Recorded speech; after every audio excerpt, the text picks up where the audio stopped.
Neither snow nor rain, nor heat nor gloom of night stays these couriers from the swift completion of their appointed rounds. I'm Sean Carpenter, and this is your special news weather report.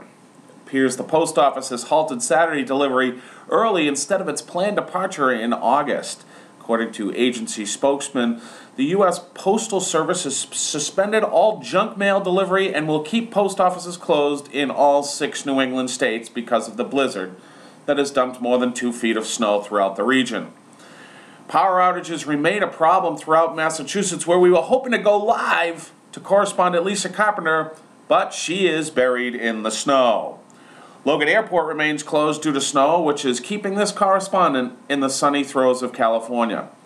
This huge storm pounded the Northeast and dropped white stuff resembling a snortable drug in all of New England.